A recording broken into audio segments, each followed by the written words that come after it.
Morning everyone, thanks for joining today's application seminar for round 11 of the Green Heat Network Fund. My name is Megan, I'm from GEMServe and I'll be chairing the session today. Just a little bit of housekeeping. We are recording this session so that the video will be available after the meeting, and we'll also send out the slides as well. Please feel free to pop any comments in the chat, but the main way that we'll be capturing questions today is through the Q&A tab that you can see along the top of your screen. So any questions as you go along, please pop any in there and we'll get back to you. We've got some separate segments where we can do some responses to questions, but we'll also be replying to them as we go along as well in written form. In terms of the agenda today, Libby from Triple Point will be giving us an overview of the Green Heat Network Fund. We'll then hand over to Assad, who's going to run through eligibility and the application and assessment process. And then Simon will give us an overview of the application form. And as mentioned, we'll have Q&A segments throughout the session today. So without further ado, I'll hand over to Libby to give us the overview of GHNF. Perfect. Thanks, Megan. Can we jump to the next slide, please? Thank you.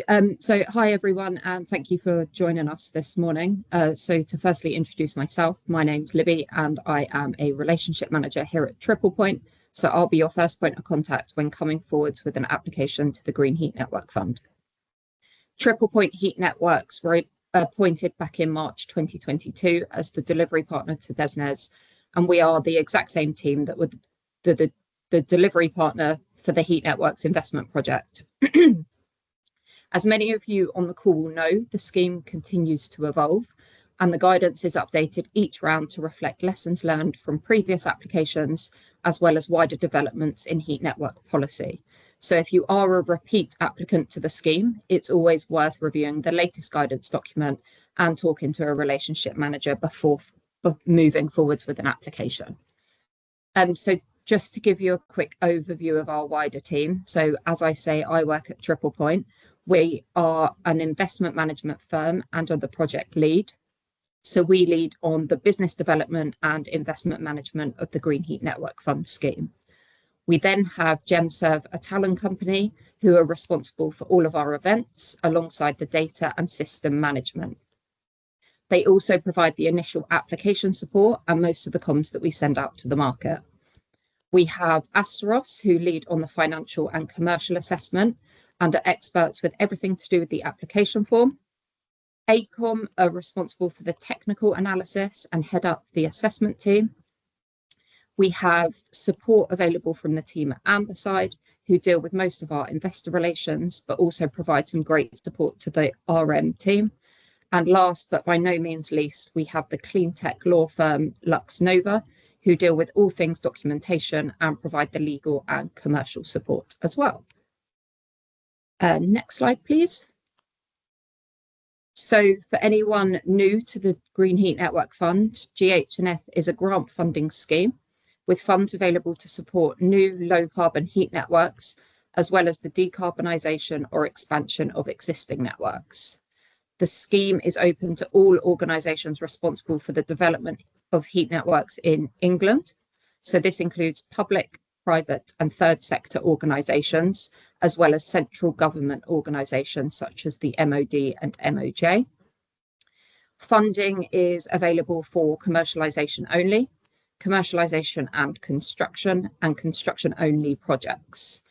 I would just like to mention, however, if you are coming forwards with a commercialisation only request, you would need to demonstrate through your application that you have a fully funded construction project. The current funding round is round 11 and the submission deadline is the 1st of May.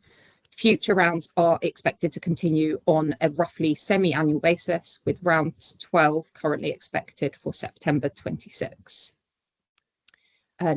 Next slide, please. So one of the most exciting parts of the GHNF is its focus on market transformation. So we want projects that don't just deliver heat networks, but also drive wider growth across the sector. So as part of your application, we require projects to sign up and commit to various points which will enable growth within the supply chain. These are the commitments we're expecting of projects to critically help address the skills gap within the heat network sector. There have been some updates within the Round 11 guidance, but broadly they fall into 3 categories. So for infrastructure commitments, we are looking for fair and open procurement, and we want you to contribute to a reliable and resilient energy system through your project. The updated guidance also places a greater emphasis on how projects contribute to the local economy. Particularly for our larger projects, applicants are expected to outline a local economic strategy developed alongside the relevant local authority. Projects are also expected to consider the resilience of the wider energy system, for example, through heat storage or flexible operation that supports the electricity grid during peak demand periods. There is also a growing focus on understanding and reducing embodied carbon within the supply chain. So projects will be expected to assess the embodied carbon of at least one major project component or activity as part of their market transformation commitments. Around skills, we want to identify opportunities to address the skills gap and whether there are any particular elements of your project that will allow for certain skills to be developed. We want fair and open recruitment, and we want to understand how many jobs you think the project will be able to create. So these could be full-time equivalent, training, or apprenticeship opportunities. Alongside this, applicants are required to highlight areas of existing skills shortages, and projects will also be asked to report on how they contribute to the wider development of sector skills, including participation in training initiatives, partnerships with education providers, or involvement in regional skills programs. And then so finally, around innovation, we want you to look at ways your project will enable investment in research and development. Applicants should complete the R&D table, which is included within the application form, with activities that will be undertaken by either the heat network developer or by your suppliers. It's worth noting that for medium and large projects, you must provide a minimum of one activity with an expected outcome, a KPI, and a timeline for review. Perhaps the most important element of all of the commitments is the sharing of the learnings. The DESNZ are expecting you to be reporting on this, and hopefully through the projects that we support through GHNF, lots of wider learnings can go out to the market, which will help with the build out of more heat networks going forwards. The market transformation commitment guidance is incorporated within our main guidance document, so please do familiarise yourselves of the requirements for your project ahead of submitting your application. Next slide, please. So just to give you an introduction to the National Wealth Fund, we've been working alongside the team at DESNZ with the NWF, who are a government-owned fund, and we've been trying to help them simplify the process of providing funding to heat networks. This is an exciting opportunity for all our local authority applicants, as the bank is able to offer preferential rates, and that's 40 basis points cheaper than PWLB. There are some minimum ticket sizes. So for local authority, the minimum funding amount is 5 million. The bank are also really interested in talking to private sector, but this is for larger projects, as the minimum ticket size for the private sector is 25 million. All Round 11 applicants to the GHNF will need to confirm via email that they're happy to be contacted by NWF. Engagement needs to take place as soon as possible, so please do contact your relationship manager and they can get you in conversation with the bank. Next slide, please. So just before the team go into details of the application process, I thought it might be useful to share some hints and tips to assist with your application to the GHNF. We recommend projects focus on the strategic value of your schemes. A future expansion note is now a mandatory document that must be submitted alongside your application. We're looking for ambitious projects with clear expansion potential and strong strategic importance, as these are factors the investment committee increasingly considers when making funding decisions. We're expecting GHNF projects to move quickly from commercialisation to construction to enable them to meet the GHNF funding timescales. Therefore, deliverability of schemes is becoming increasingly important. Projects are expected to demonstrate support from key local actors, including local authorities, proposed heat sources, and key anchor loads. This could also include, depending on the project, the Environment Agency, National Rail, or UKPM. There's a renewed focus that projects supported through GHNF are supporting or at least not impeding future zoning within the area, either technically or commercially. As confirmed within our guidance, there's an expectation that applicants engage with the relevant local authority, and there is a requirement to provide a letter of support confirming the project aligns with local decarbonisation plans and does not conflict with other heat networks in the area. With a limited budget, the Investment Committee want to support projects that have the ability to obtain the greatest benefits. The guidance also introduces a stronger expectation around horizon scanning, meaning applicants should demonstrate that they have considered future opportunities and risks, such as competing networks, new heat sources, and future heat loads within the area. For a Round 11 application, you can apply for funding in financial years 26-27 through to 29-30. Alongside your application, you will need to evidence your programme supports this. Please try and be as accurate as possible with your spend profile, as if you're unable to spend your allocated amount of grant funding in the given financial year, it's not only lost to your project, but also to the GHNF scheme and the market as a whole. Please ensure you provide as much detail as possible about funding sources and ensure you are only applying for the grant amount that you need. The assessment team and investment committee want to understand where the remaining funding will be coming from, so please be really clear on the type of funding source and the progress that you've made in securing it. Value for money remains a core consideration within the GHNF assessment, and projects requesting lower levels of grant per kilowatt hour of heat delivered are likely to score more strongly on this element. However, applicants should ensure that the level of grant they are requesting is proportionate to the needs of the project and sufficient to enable timely commercialisation and delivery. We encourage applicants to request a level of funding that is appropriate to the project's risk profile, cost structure, and route to delivery, rather than minimising the requests to improve competitiveness alone. Applicants are expected to provide concept designs to REBA Stage 2 for the Energy Centre and REBA 2 equivalent designs for the pipework routing. This level of design maturity is important because deliverability forms a key part of the assessment.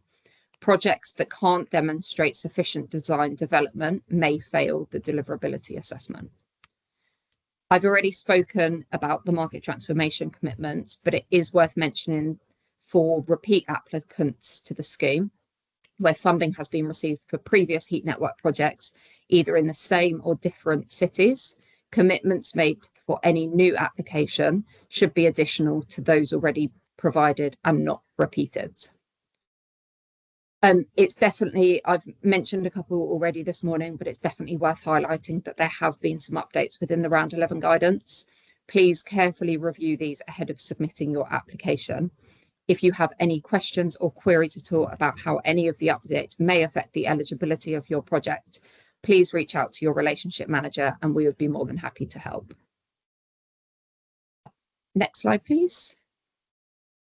So finally, I guess my last ask would just be to engage with the relationship management team as soon as possible, as we can help provide you with the access to the wider team and go through any specific questions or queries you might have.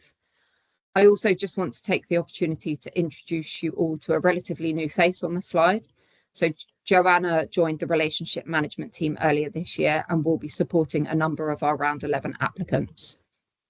Joanna joined the team from Salix, where she worked on both the SHDF and PSCS, so comes with lots of experience and is looking forward to learning all about your projects. Our inquiries email is on the screen now, so please get in touch as soon as possible, and hopefully we will help make the application process as smooth as possible for you. Thank you so much, Libby. As mentioned, if you've got any questions, please pop these into the Q&A tab that you can see on the top of your screen. We'll look to answer some of these as we go on. But yeah, any for Libby or throughout the session, please pop those in there. Great. I'll now hand over to Asad, who's going to be talking us through the eligibility and application requirements. Thanks, Megan. Morning, everyone. So I'm Asad Khwaja from Associate Director from ACON, one of the technical assessors on the scheme. If we could go to the next slide, I'll just spend just a couple of minutes really emphasising some of the points that Libby made about what's new in or being emphasised in round 11. So like it was touched on, enabling zonal heat networks is very much a continued focus of the funding round, and especially in round 11, we're looking at how schemes are going to enable or at least not inhibit zonal expansion in future. So that is partly reflected in the requirement now for the expansion potential note to be a sort of firm requirement for you to provide, and in that really kind of seeing what the technical considerations have been made in your application for future expansion, where that expansion is looking to go to, what's the actual kind of quantum of gigawatt hours of heat that could be supplied, and especially when you've got access to quite a strategic heat source that's got a lot more heat potentially available than just what you're bringing forwards in the application. How are you making sure that can in future serve others? And party to that is, there's with non-local authority schemes, getting that awareness, support evidence that the local authority is aware of your scheme and that they've understood how it may impact future zonal projects or a zone identification that they are undertaking themselves. Next slide, please. So quite a new category is giving recognition to a strategic heat main. So this is new for round 11, really around the recognition that if we want to build networks at scale, that often means bringing heat from quite some distance, perhaps outside of urban centres, into them to supply multiple either existing or new heat networks. So strategic heat mains are going to be an allowed application. They will very much be sort of evaluated on the same metrics and assessment criteria as all of the other schemes, but it's really that strategic bit which is key for them. So not just serving, it's not just a long transmission main serving perhaps one network, but it's actually unlocking heat at scale and possibly for lower cost, enabling expansion of the networks in which it serves. Next slide, please. So counter to this, and as was introduced in previous rounds, the campus heat network definition has been slightly strengthened. So fundamentally, this is looking to exclude networks which are purely just focused around a campus, a kind of contained set of buildings, such as a university or a hospital, or just a new build development. And really that's to reduce the chance that we're just going to have lots of isolated networks that are not looking to interconnect. And some of the wording in the round 11 guidance you'll see has been sort of strengthened to emphasize the fact that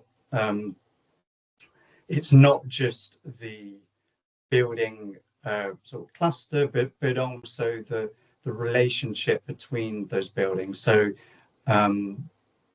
if you've got a heat user, heat network operator, and they're the same, or they're owned by the same group, or controlled quite strongly through land or appointment, it's treated as a private campus network and isn't eligible for funding. Next slide, please. So horizon scanning, this is also a new additional requirement for round 11. This is really a recognition that networks by nature and the landscape in which they're being developed is evolving. We want projects and applicants to be kind of outwardly facing and understanding the environment and market in which they're operating, and showing awareness that they're looking at, are there other heat sources that may come forwards? Are there significant loads, or are there changes in planning policy or infrastructure that might either positively or negatively impact the network? So this is first and foremost the kind of requirement for the application phase. So that would be reflected essentially in your kind of risks and opportunities register, but also as projects get and receive the funding and move through commercialization and construction, it's a continued obligation to undertake this for the life of the project, and report and feed back to the scheme that you were doing so. Next slide, please. So this one just really emphasizing a point that Libby touched on earlier around the fact that the pence per kilowatt hour grant request remains a key metric for scoring, but that needs to be balanced with ensuring that the funding that has been requested is really sufficient to deliver the project. So there isn't a great deal of over optimism baked into your capital costs, to your risk profile and the cost needed to commercialize the scheme, and where you are perhaps asking for more funding that is really going to ensure deliverability of the scheme, that you make it clear in the application why you are doing so and what that funding is going to go towards. Next slide, please.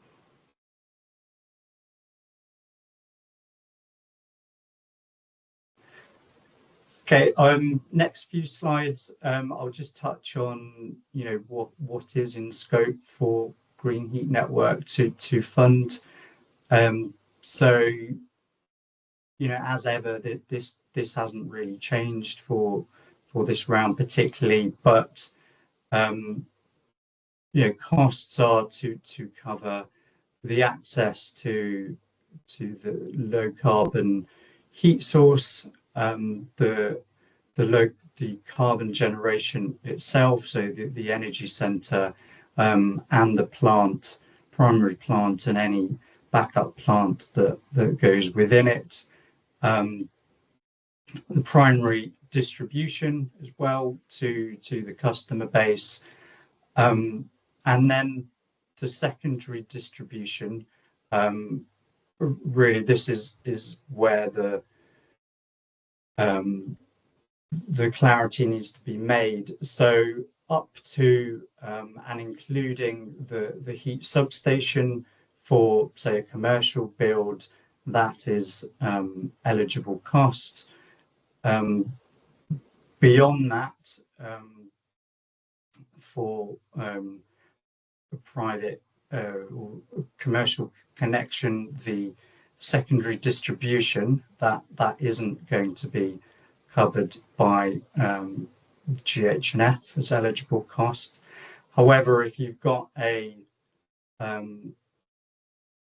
residential communal building where you are needing to serve up to an HRU, and a new distribution is having to be put in order to reach individual customers. So that might be because there isn't a wet system already installed in the building, then those costs can be covered. If there is already a secondary distribution and it's just not of fit for purpose and it's reaching end of life, then that isn't going to be covered by GHNF. And then tertiary distribution, which is actually within the dwellings, that isn't covered as eligible costs either. So for the application form, we'd recommend you include all of the costs of the project, so that the full cash flow and IRR in the form can be recognized. However, when the 50% eligibility check on the grant funding cap will be undertaken, that will be on eligible costs only. Next slide, please. Okay, so sleeving, this really applies to existing networks that are looking to maintain their supply to existing customers, but connect to new consumers by adding low carbon capacity. Those schemes need to add an additional minimum 2 gigawatt hours a year of demand, and can apply for the full low carbon capacity needed to meet that threshold. If that low carbon capacity is sufficient to decarbonize or provide low carbon heat fully to that new customer, then any sort of excess or overspill from that can be used to partially decarbonize the existing network, but those loads that you are decarbonizing as part of the existing network wouldn't be included as part of the application form sort of gigawatt hours. Next slide, please. So just a note on ambient loop systems and ground loop systems. So these are when you have typically low temperature sort of ring main or two pipe to individual buildings or units. These schemes by nature will tend to have a heat pump sited locally to them, and it's really key for this that in your application form there is recognition made for the electricity and cost of power that is going to need to go in to supply these customers. So it's not just the low temperature heat that's coming from your network, but the GHNF application form is really picking up the cost and the carbon implication of the power that is going into the heat pump at the dwelling. So if you've got a scheme like this, probably worth reaching out to the Triple Point team just to make sure that we've really this is being accurately reflected in the application form, just because these can tend to be a little bit more complex in getting digested than a sort of standard third or fourth generation network. Next slide, please.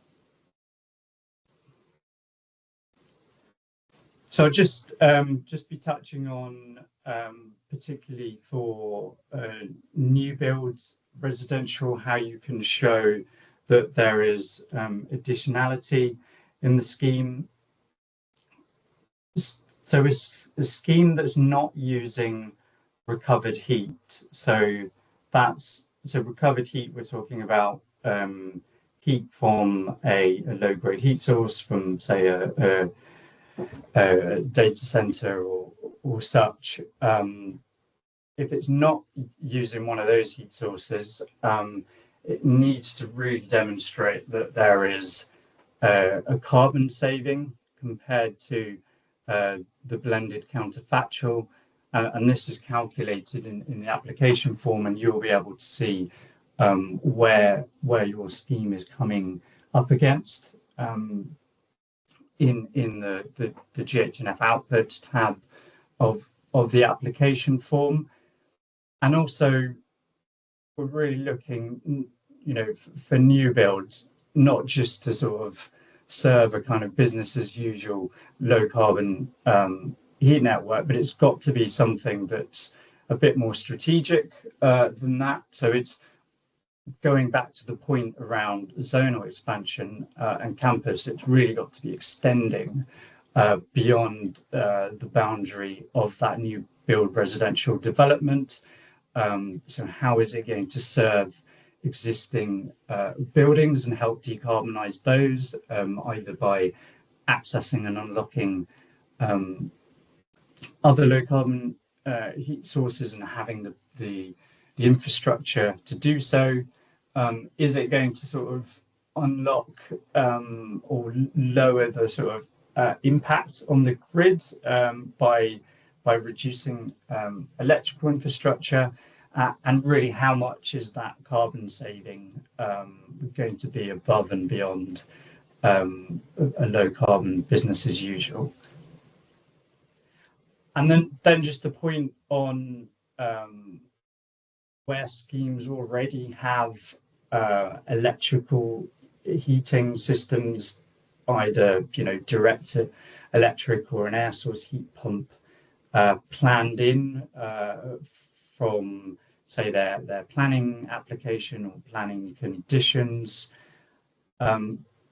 Those kind of schemes are really unlikely to be viewed as a good candidate for funding, because there's limited additionality there that GHNF is providing from a carbon perspective. Thanks. Next slide. Okay, so just touch on a bit around stakeholder engagement and what the assessors are going to be looking at here. This in light of heat loads in terms of customers. So there isn't really a minimum sort of criteria for this, but the assessment team are looking at really how likely is this customer going to be to connect to the network. And there's two parts really to this. What is the information that has been given to them? How transparent is the network in terms of how important the customer is to the scheme to get it off the ground? Especially if they're one of the anchor loads in the current environment. How aware and how transparent is the communication around tariffs, especially connection charges, where they're significant? Are you having those sort of difficult conversations around the cost of heat, of low carbon heat, relative to a current gas boiler counterfactual early on? And is the customer aware that they may have to pay more?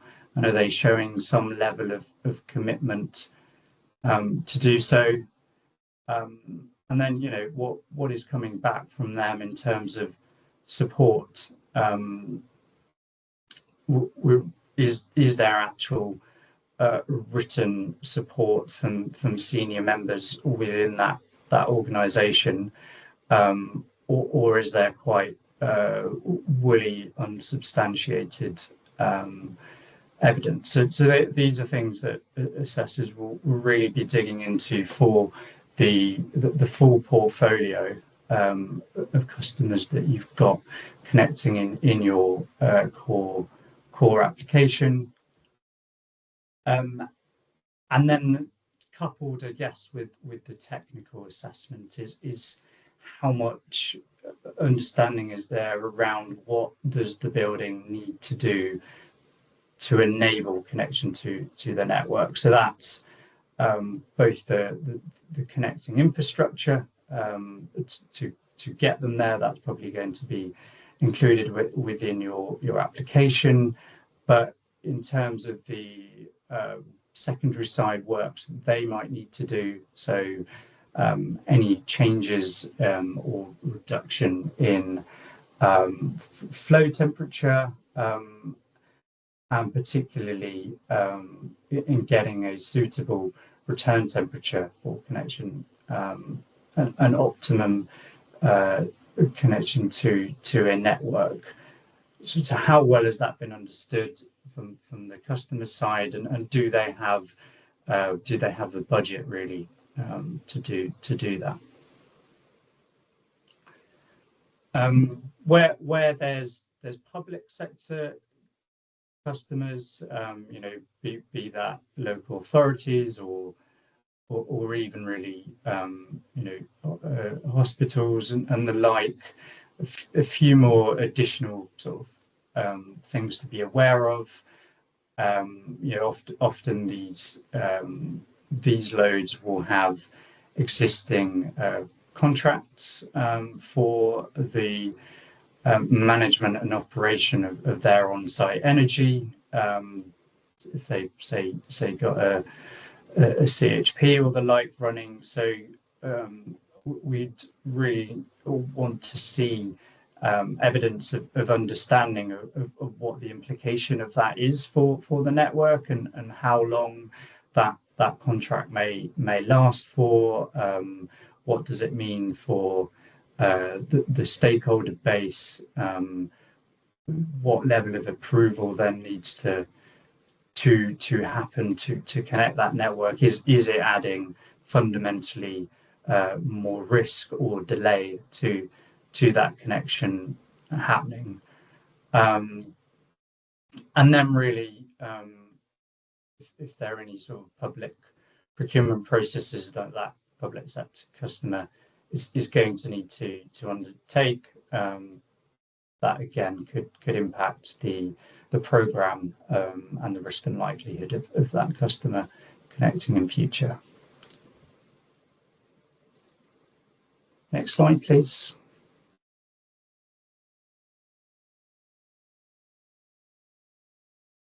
So very similar to customers, but on the other side is the level of engagement we're looking at for heat sources. So, be that an EFW or an industrial process, anything really where you are accessing heat through a third party, the assessors will want to understand how mature and developed is that conversation. Have tariffs been discussed, and if they have, are they reflected in the application form? What level of sensitivity has been undertaken on those tariffs, and has anything been documented beyond just a few kind of email notes of support? Ideally heads of terms, and if possible, getting to draft contract terms, though appreciated at commercialization stage. Pre-commercialization projects often haven't got that far. If you're accessing heat that needs approval of a regulatory body, say such as the Environment Agency, the assessment team will be looking to understand the awareness of said regulatory body, and how clear are you on the process that needs to be gone through in order to, say, get approvals in principle to undertake any testing, and then to get full sign-off, and what are the kind of risks that may impose on the project? Are there any scheme-specific charges that might apply to either access that heat on a kind of tariff basis or a bulk permitting basis, and how have they been reflected in the application? And then lastly, one we're starting to see quite a bit more with some local authorities is the introduction of lane rental charges from the highways departments. Has that been checked with the local authority as to it applying for the project, and if so, is it allowed for in the budget either as a kind of firm cost or in your contingency? Next slide, please. Okay, just to touch on the application form or the application structure itself. This has been fairly fixed. There's just a few changes from round 10, which is the introduction of the future expansion in the sort of mandatory supporting evidence, but essentially we've got the main application form that you'll be putting your data into. Simon will run through that in a bit more detail next. There's then all the individual folders in which to upload the evidence. Please do make sure that you follow this structure. The assessors have to deal with a lot of information quite quickly, and it really helps speed things up and navigate your application if everything is in the right place, and then also be mindful of the contingent evidence that's required. If your scheme it has certain features, such as say an energy from waste, access to wastewater treatment plant facilities, or is connecting or utilizing an existing heat network. So do just check both sets of requirements and make sure that you've met all of those. Often that contingent evidence piece can get missed. Next slide, please. Okay, so just in terms of scoring, I'm sure everyone's quite familiar with this now. It's not really changed of late, but just to quickly recap that there are several metric gates that the application form will check against. All schemes that kind of meet these, so carbon gate, the customer detriment, a minimum social IRR, the minimum demand, a check on the eligible cost being 50%, the capped award, and the costs that have been allocated for non-heating and cooling plant. Any scheme that passes all of these really is up for funding, but given the level of competitiveness of the scheme, there are adjustment metrics, and these can change the score by around 30%. So for the schemes that are scoring really quite strongly on the metric assessments, these won't have a huge impact, but for those schemes that are closer together, these adjustment metrics can really set schemes apart. So they are deliverability, which is a feature of the project's risk profile, and really ability to be delivered, and that's where assessors look at the kind of earlier points around the access to the heat source and the confidence from the customer base. There's the carbon abatement, which is really how much carbon the scheme is saving, and that's above and beyond the carbon gate, which you have to be below the 100 grams kilowatt hour figure.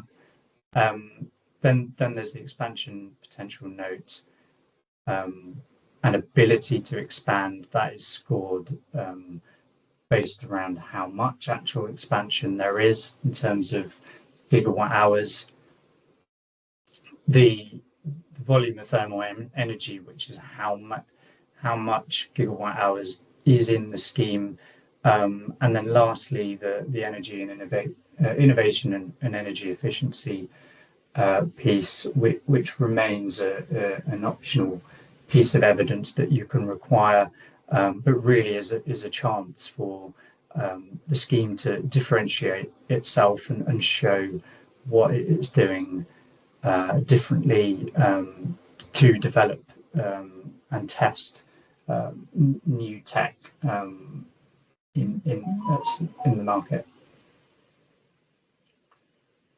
Thanks. Next slides.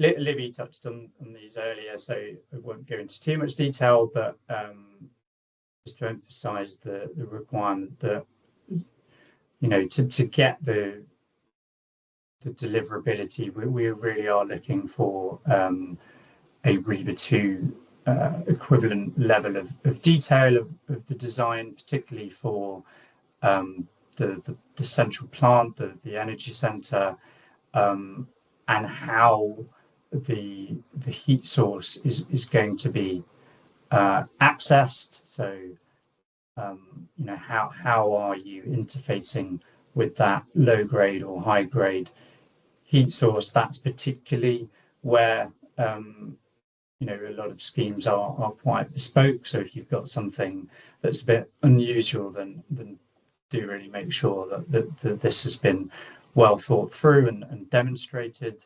And then really just the kind of quite standard pieces around a good understanding of the network, what are the constraints, particularly if they're sort of major significant infrastructure crossings, what is the risk and what is the cost to make those crossings, and with connections themselves, particularly for those key anchor loads that are really going to make or break the network.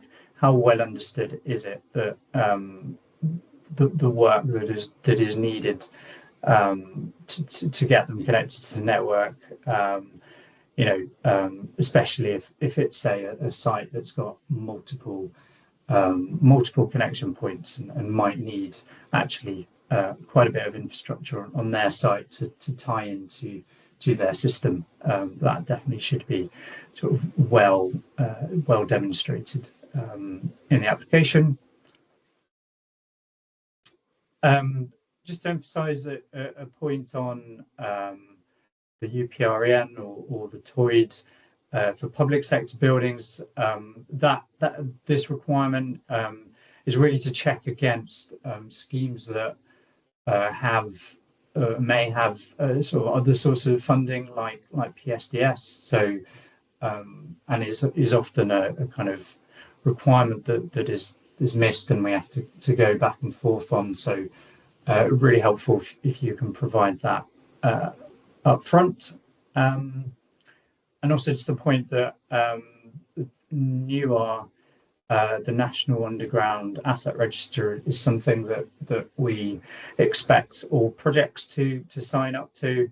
This is going to be hopefully a really useful asset to the industry, and having all of the other kind of statutory utilities in there, but not heat networks, it kind of defeats the object. So quite key that heat networks get reflected in the NUAR database, and it's why it's an emphasis for applicants to sign up. Next slide, please.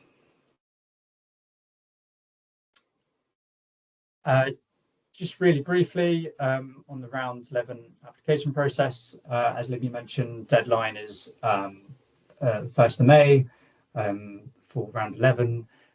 Provisionally, round 10 is penciled in for September this year. So if you feel like you might not be ready for May, then consider that date. In terms of the process, register your interest, reach out to the application manager, and you will get that application pack that will give you the application form itself, along with the folder structure that you can start uploading your evidence into, and then it's all ported across over into the SharePoint. Next slide, please. So this is the application assessment timeline. Really just here to emphasize a couple of points. There are 3 rounds of clarifications that you'll receive. So worth making a note of these kind of timescales, just to make sure that you are available in that period, and have, if you've got a sort of advisory team there, that they are available to answer any clarifications that the assessment have on your application. You'll have for the first one, sort of 5 working days. First round, for the second round, there's around 3 working days, and then later on in the application window, there's a third clarification round where you'll have 5 working days. Next slide.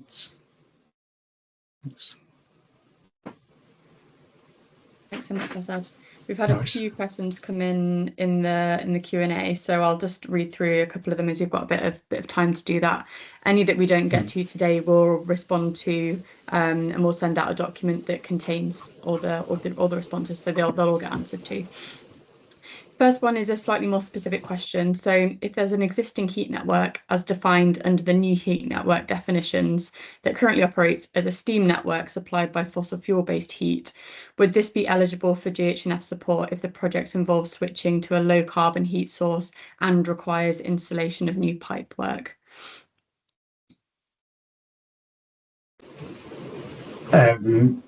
So they're looking to decarbonise an existing network? Yes, exactly, and build it out with new pipework. Great. Sorry, just reading the question. Yes, that would be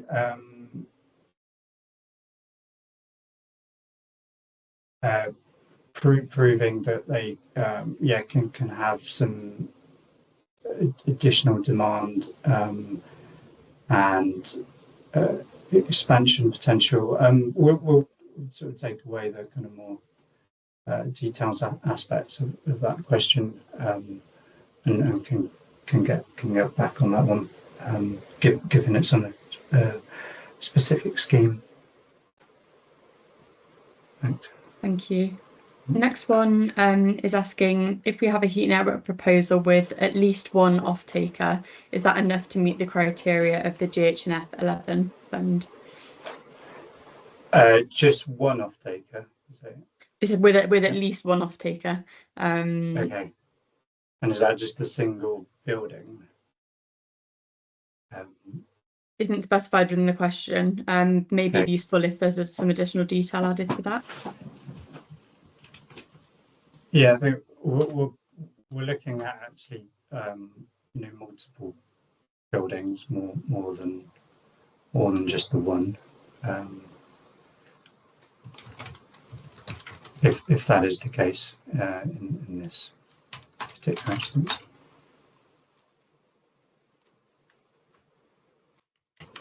Great, I'll just run through a couple more. So asked for clarity, replacement of end-of-life secondary distribution networks, are they eligible for Green Heat Network Fund? And what's the extent of secondary? Does that exclude HIUs? So if it's end-of-life replacement, then like we mentioned, that's not eligible cost. If it's having to be fundamentally changed out because it's incompatible with, say, a low carbon heat network that's operating at quite different temperatures to the scheme, and it can be demonstrated that it couldn't operate with that secondary network in place, then that could be an eligible cost. And yes, HRUs would be included in that. Great, thank you. Next one is asking, is the formula to estimate the social IRR already available within the GHNF documentation? Shall I pick that up? Yeah, thanks. The application form itself calculates the metric, the social IRR metric. It takes the IRR of the project and adds in the value of the saved carbon and other emissions, and it generates a number in the application form. So you don't need to calculate it yourself, and all the data for calculating that and plus the calculations are contained within the application form, so you can trace through the formulas and stuff within the application form. It's all unlocked and available to see. Thanks, Simon. Couple more application questions that I'll just get to. Is there a recommendation for contingency? What percentage should applicants assume when estimating costs? I think it's really down to the applicant as to what is appropriate for their scheme. And also considering, say, what costs have been included for, say, risks as well, and yeah. So I'd say it's down to the applicant to judge on that. We'd be looking at kind of an explanation as to why a level of contingency is deemed appropriate for the project, and how that, say, ties in with their risk register and risk profile of the scheme. Great. A couple more questions. So Joe's noted the definition of a campus network for hospitals and universities is clear, but could you clarify what aspects of a new build development, assuming this is residential or mixed, would lead to it also being treated as a self-supplied campus? Yeah, sure. So it's if a developer has appointed an ESCO and has kind of full control over that appointment, that also is deemed a campus network for the purposes of the application, and they were only really looking to supply to that new build development with quite limited expansion or other loads outside of the sort of red line boundary of the development, and any kind of future growth of that new development also wouldn't sort of include within expansion. That's also considered as sort of part of that site. Great, thank you. I think we'll pause there on questions just so we've got enough time to run through the remaining content. We'll look to answer these in the chat as we go along as well. But yeah, without further ado, I'll hand over to Simon, who's going to run through how to fill out the application form. Okay. Good morning, everyone. I'm Simon Carman, Astos Advisors. We're responsible for maintaining the application form and updating it and providing support to applicants in relation to filling it out. We're principally interested in applicants filling out the application form in a way that most accurately reflects their projects. We're happy to help out on any particular areas of difficulty. Could I get to the next slide, please? Okay, this is this is how the application form is structured. It's an Excel workbook, and it calculates metrics, and it presents metrics down, as shown down in the bottom right hand corner on a purple tab at the front of the Excel workbook. It calculates metrics in relation to your own scheme and in relation to a counterfactual, which is a standard counterfactual based on standard input metrics and standard calculations within the application forms. And in some instances, it compares metrics of your scheme with the counterfactual. In order to do that, there are some applicant details that go into a couple of sheets that are kind of independent of the calculation. So that's collecting names and contact details of the applicant and some of the financial metrics of the applicant themselves, the company that's going to receive the money, to check that it's of sufficient financial standing to be safe for government to put a significant amount of grant into. They're the first couple of sheets. Then there are some sheets that gather data in relation to your project. The main application sheet collects financial data, income and expenditure, costs, as well as some technical metrics. There's a separate sheet that collects information about customers, which is called the customer tariff sheet. That includes loads by customers profiled over time, as well as tariffs by customer.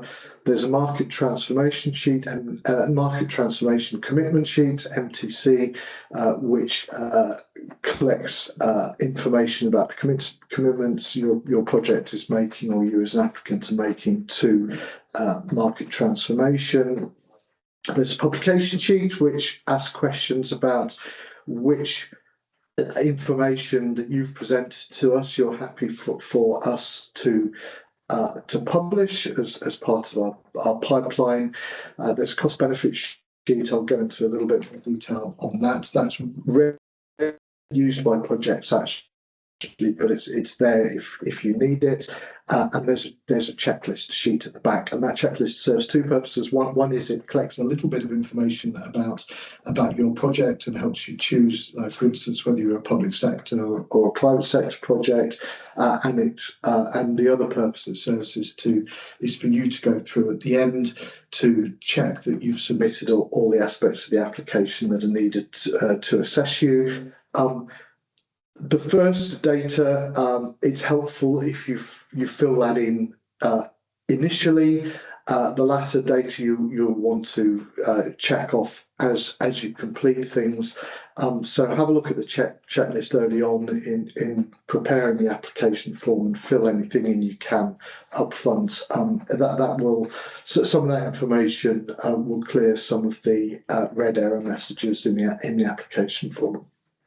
Those input sheets then feed into a number of calculation sheets, or a calculation sheet, and that calculation sheet has another sheet that feeds into it with some standard basic data, like the latest price curves from government of the utilities. And they've got grey tabs, those sheets, and there's a further sheet that's an example of how you might want to calculate the forward curve for pricing. Okay, could we have the next slide, please? Okay, a couple of key points that I would like you to take away. As Aston mentioned, there are three stages during the assessment process where we can ask clarification questions. Some of these issues we would really prefer not to have to deal with in the first in the first clarification process, it kind of wastes, it not wastes so much waste everybody's time, but it loses an opportunity for us to really get underneath understanding your project. So, and this is the point about midway down here, we're talking about the being careful in relation to units, so that there are, we ask you for pound thousands. If you put information in just pounds, then you're going to have some very strange metric comparisons with the counterfactual, which uses pound thousand input data. You'll probably get some error messages, and it will be one of our immediate clarifications in that first round, and we won't be able to make sense of your application if you get some of these metrics wrong. The other point is, typically we use kilowatts or kilowatt hours as opposed to megawatts and megawatt hours. There's a column in the main application form, column F, which what the standard units should be that you use. To just please pay attention to that. Okay, I'll go down the list now. So if you we also provide a spreadsheet that is has quite a lot of the sheets removed from it, that's unlocked. The main application form, the main application form is locked, and you can't enter information other than in the places that you're supposed to enter it.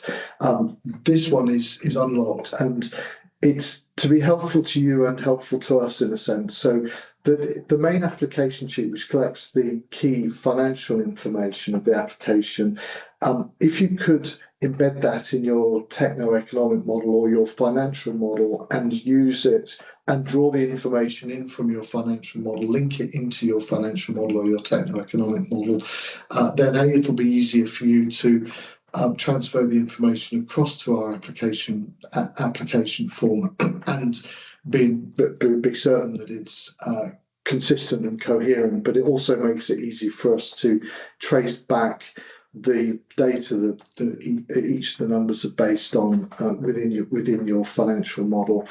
So that's an ask of us. You need to provide at least 40 years of operational cash flows, so the internal rates of returns and all the rest of it are calculated on 40 years worth of data. If your project is, for instance, a concession, and say that's for 15 years, get in contact with us and we'll talk you through how you can still make the application work under those circumstances. But you'll need a bit of a workaround to make it work. I've already dealt with the next couple of bullet points. The information we're asking for in terms of financial information is in real terms, so it doesn't have inflation in it. It should use real cost curves, so costs can vary over time, but not as a result of general inflation. Typically, we expect the information to be as at around about the price date of the application that you're submitting. If it's at a different price date, so if, for instance, you've chosen to have it at a price date of the start of construction or the start of heat on or something other than current date, you need to make us aware of that either in your cover note or have a bit of a chat with us. But the information then should not be inflated over time, and we can spot if it is, and that again makes the application not accessible by us, and we'll have to come back in the first round of clarifications and ask you to take inflation out. So the application form has a bunch of error check messages. They flag up red and they go green when they're cleared. And there's an overall check I'll show you in the application form that deals with the error checking across the whole workbook. And we would like to see the application form with all error check messages cleared and green. And in order to do that, the checklist also needs to be completed. So if the checklist isn't completed, that'll leave a residual red error check message. Please have a think about which information you're happy for us to publish and DESNZ to publish as part of the pipeline and allow DESNEs. So where we ask in the publish sheet, yes, no, can we publish, say for instance, your planned capital expenditure, can we publish whatever? We ask yes, no questions. Please let DESNEs publish as much as possible. It's useful for developing the whole market, and it's useful for them to be able to publish as much as possible. But obviously there might be some commercially sensitive information which you're perfectly within your rights to ask not to be published. So your hurdle rate, the way the grant, the way you should size the grant, the level of grant ask, is that the scheme is designed to be a gap funding scheme that provides grants to take your hurdle rate from a rate that's not non-commercial for you, i.e. where your investors wouldn't invest to a point where it is investable. We ask you to explain clearly what your IRR is. That's personal to each applicant, and to justify that is what your hurdle rate is. So we don't want you to be asking for a grant that takes you above your hurdle rate, because that would be deemed to be money that was not needed by the project, and we don't want you asking for a grant that doesn't hit your hurdle rate, because technically then you've potentially got an unfundable or an unviable project which government doesn't want to put money into. So the IRR, the hurdle rate, is an important number. It's the number that's relevant to you, and it needs to be correct, please. In the purple tab, which I talked about briefly, there are a number of gated metrics. They're all calculated for you. They're the gated metrics that we look at. You need to pass them all, and if you're struggling to pass any of them, please get in contact with us, and we'll talk through whether your application truly it won't get through the process of being approved, or whether there's something that you're not quite doing right, or whether there's a way that you could present the information that more accurately reflects what you think. If you think all the gated metrics should pass and they don't pass, then we need to have a conversation to figure out what's going on. And finally, we've talked a bit about this pence per kilowatt hour. So that's the amount of grant divided by the kilowatt hours of heat delivered by the scheme over 15 years. That generates a pence per kilowatt hour. There's an absolute upper limit of 4.5 pence. If you can't get your project to be commercially viable, i.e. to hit your hurdle rate, within that level, you're very unlikely to be successful.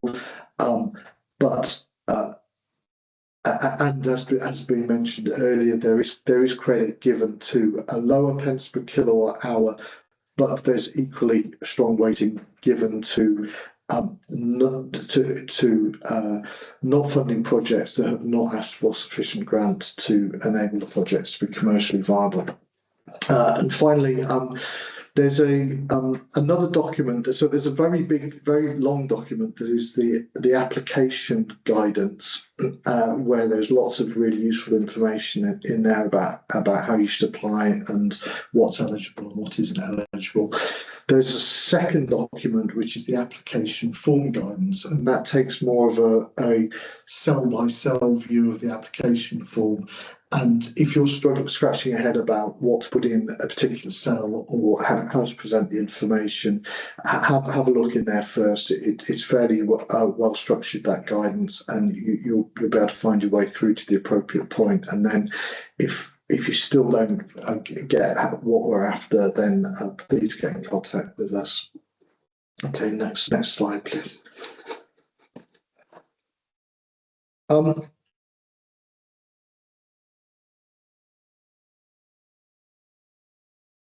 Simon, you're muted. I'm not sure what's happened.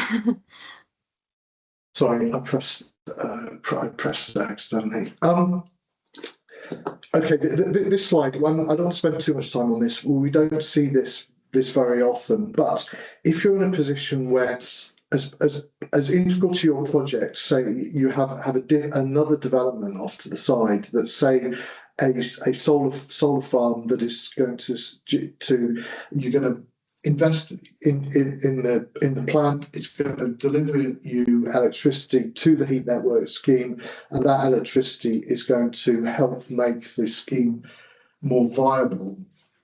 Then that's the kind of situation that you might want to fill in this cost benefit form, and what it's there for essentially is where you have an additional development that is not eligible for grant funding, but where it potentially is needed to make your project viable. So the sheet tests whether the investment is IRR enhancing, and if it is IRR enhancing or net present value positive, then you can include those additional costs, because they won't be eligible under the percentage of capex. The capex won't count for grants, and they're not decreasing the IRR, so they won't be generating a higher grant amount to hit your hurdle rate IRR.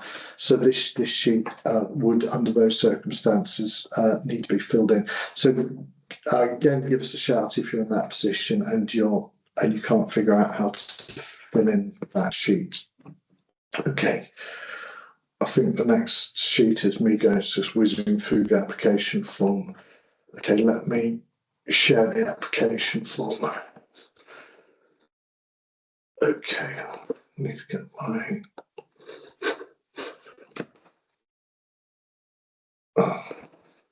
sorry, right.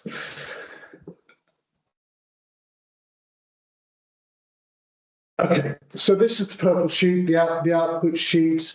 Over here you can see passes and fails.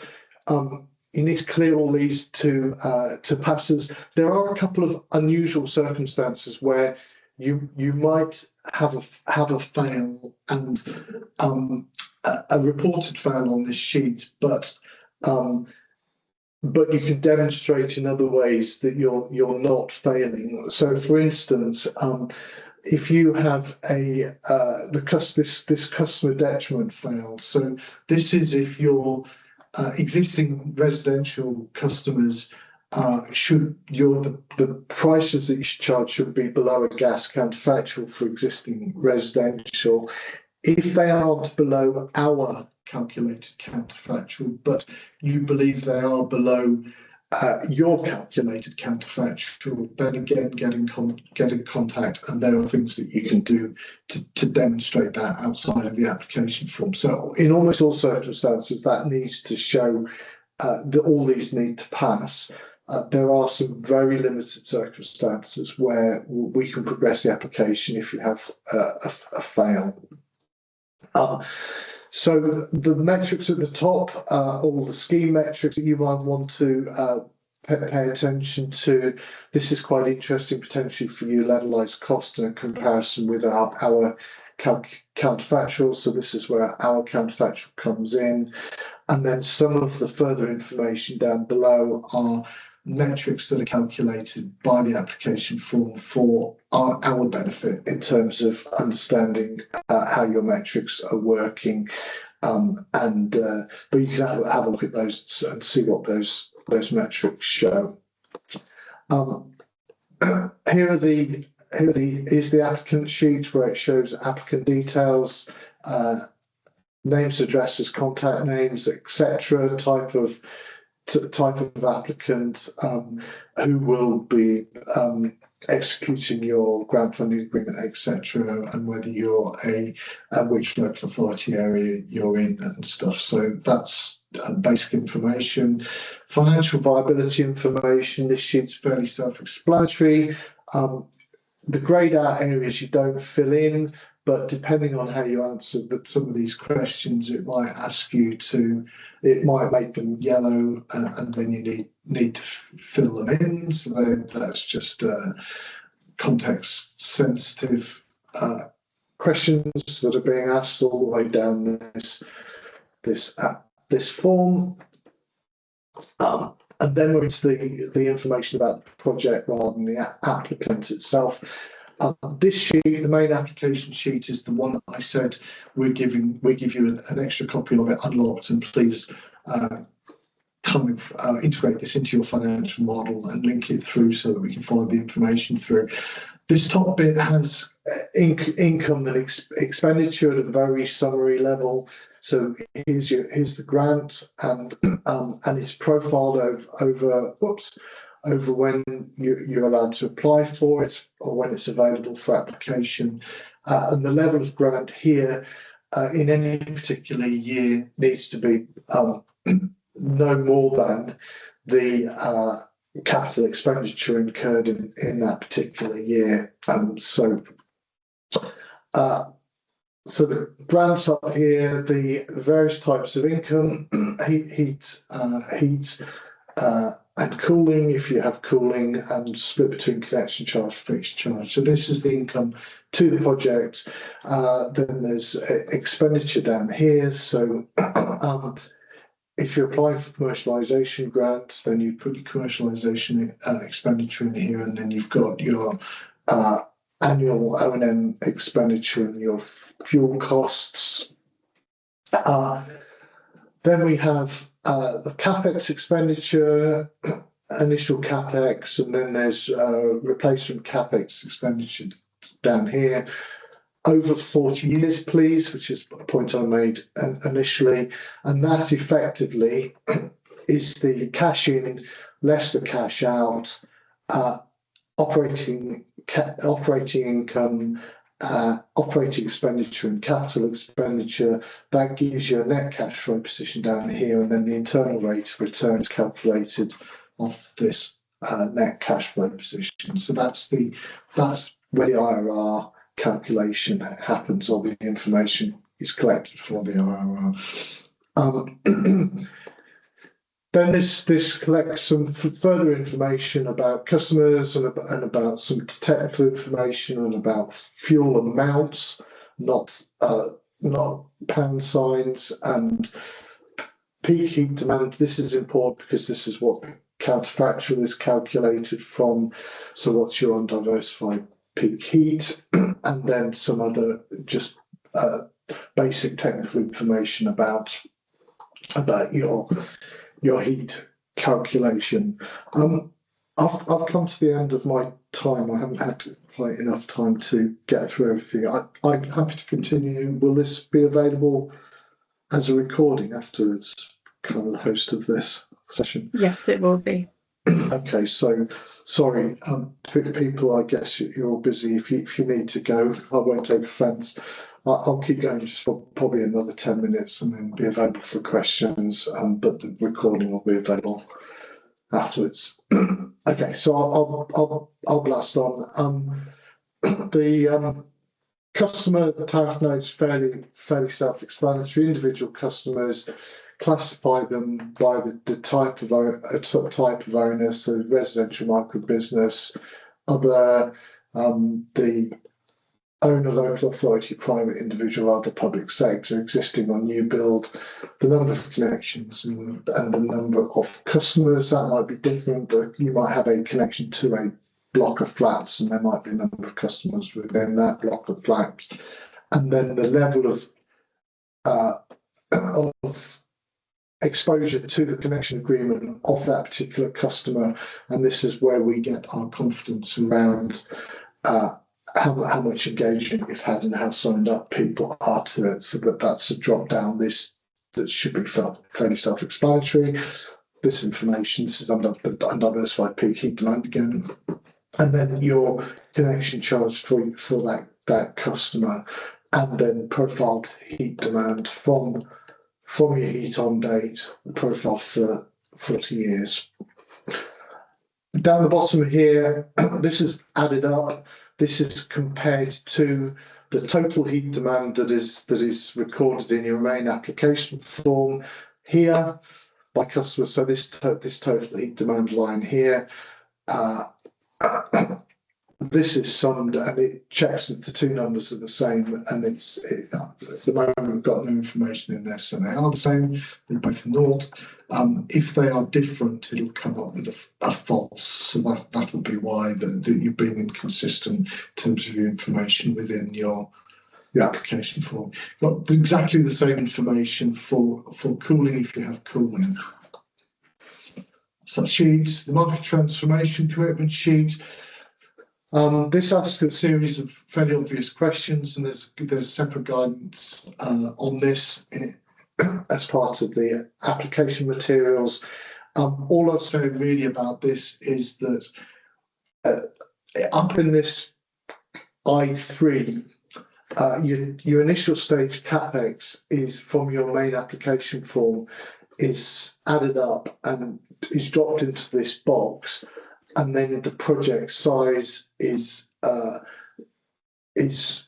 determined by the amount of capex, and for a project above a certain size, it's either small, medium, or large, and depending on what that classification is, you are asked for different questions or need to give different types of reply in this market transformation sheet.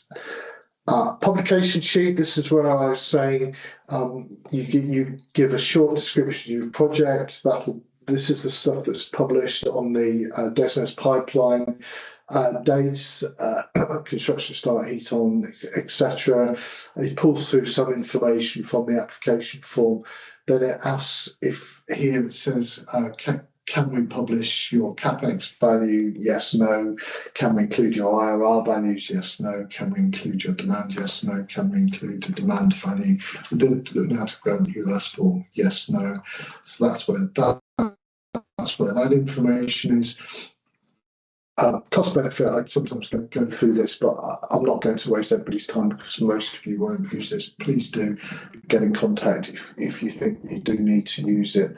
And finally, the checklist.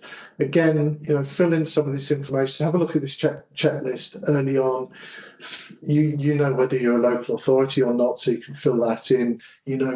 So fill in this information first, and that'll help the application to clear some of the errors. And then this information down here are the checklist. You say yes, no, whether you've included that or finished that as part of your late stage checking that you've done everything. And then when that's completed, that'll clear that error check message here. And this application state checks that all of the individual sheets, each individual sheet has error checking, and once all the errors cleared on all of the sheets, that goes to green.